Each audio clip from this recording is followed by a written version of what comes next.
नमस्कार, आदाब, जय हिंद। मेरे ठीक पीछे ये है भिवंडी शहर की मशहूर मारूफ दरगाह दीवान शाह। इस दरगाह की जो संपत्तियां हैं उस पर बात करेंगे। इस दरगाह की तकरीबन 57 एकड़ ज़मीनें यहाँ मौजूद हैं। ज़मीनें तो मौजूद हैं मगर उन ज़मीनों पर तकरीबन 55 एकड़ पर दूसरे लोगों का कब्ज़ा मौजूद है।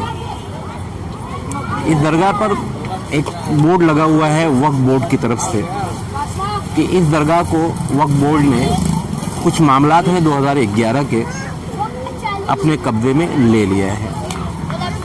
दरगाह के जो मौजूदा ट्रस्टी थे उन्हें हटाकर अब वक्फ बोर्ड ने इस दरगाह को अपने अंडर में लिया है और आरोप है कि यहाँ भ्रष्टाचार यानी करप्शन का मामला है, इसलिए ऐसा किया गया है। इसके पहले भी इस दरगाह पर इस तरह के मामलात हो चुके हैं मगर भिवंडी शहर के लोग ये जानना चाहते हैं कि इस दरगाह में 57 एकड़ ज़मीनों में जो लगभग 55 एकड़ पर लोगों ने बिल्डिंगें बनाकर बेच लिया और वो महलों में पहुंच गए, तो उनके ऊपर वक्फ बोर्ड की कार्रवाई कब होगी? क्योंकि ये दरगाह है, दरगाह पर रिश्वत बैठाया जा सकता है, तो दरगाह की ज़मीनें जिन लोगों ने कब्ज़ा किया है और बिल्डिंग बनाई है तो उन बिल्डिंगों पर कब्ज़ा कब होगा? भिवंडी शहर की जनता वक्फ बोर्ड के चेयरमैन से ये जानना चाहती है। बहरहाल इस दरगाह के पीछे एक तालाब है, तालाब में मच्छी डाली जाती है और उसका बाकायदा एक टेंडर भी निकलता है।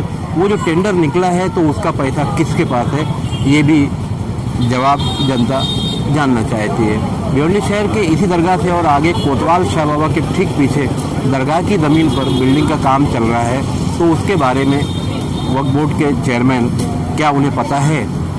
और इसी दरगाह के आसपास में दरगाह की जितनी ज़मीनें हैं सब पर तकरीबन कब्ज़ा हो चुका है। दरगाह के ठीक सामने का हिस्सा थोड़ा सा बचा हुआ है, वरना अब दरगाह के पास संपत्ति के नाम पर कुछ भी बचा नहीं है। भिवंडी से हैदराबाद तक का जो सफ़र है नवाबों का और यहाँ के कुछ लोगों का, इन्हीं लोगों के जोड़ तोड़ या तालमेल से ये सारी ज़मीनें ख़त्म हो गई। खास बात यह है कि यहाँ जो प्रॉपर्टियाँ दरगाह की थी उस पर जो बिल्डिंगें बनी कई माले की, उस पर कंप्लेंट भी की गई मगर जो ट्रस्टियान थे जब जहाँ जैसे थे उन्होंने सिर्फ एक लेटर देकर एक फॉर्मेलिटी पूरी किया मगर उस बिल्डिंग पर अब तक कोई कार्रवाई नहीं हुई और लोग यहाँ रहते भी हैं। बहरहाल रहते अच्छी बात है मगर दरगाह का जो बायलाज है, बायलाज में तो साफ साफ लिखा हुआ है कि 57 एकड़ ये ज़मीनें दरगाह की जो हैं इन्हें सामाजिक कामों के लिए इस्तेमाल किया जाना चाहिए। मदरसा, हॉस्पिटल, कॉलेज या इस तरह का स्कूल, इस तरह का काम किया जा सकता है। मगर तकलीफ़ की ये बात है कि इस दरगाह में एक मुसाफिर खाना भी कभी हुआ करता था, अब वहाँ भी लोगों का कब्ज़ा मौजूद है।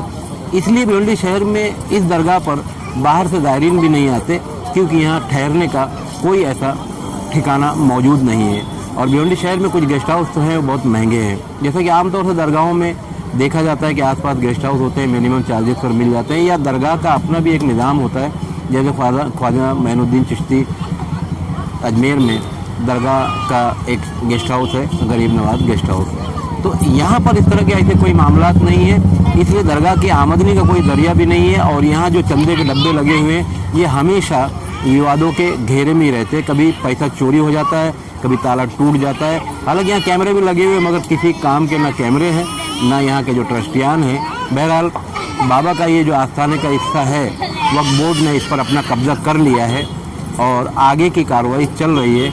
मगर सवाल वही बाकी है कि जिन लोगों ने दरगाह की ज़मीनें कब्ज़ा की, बिल्डिंगें बनाई, बेच लिया, उनके ऊपर कार्रवाई कब होगी? मैं सलमान मेमन के साथ खान फखर आलम।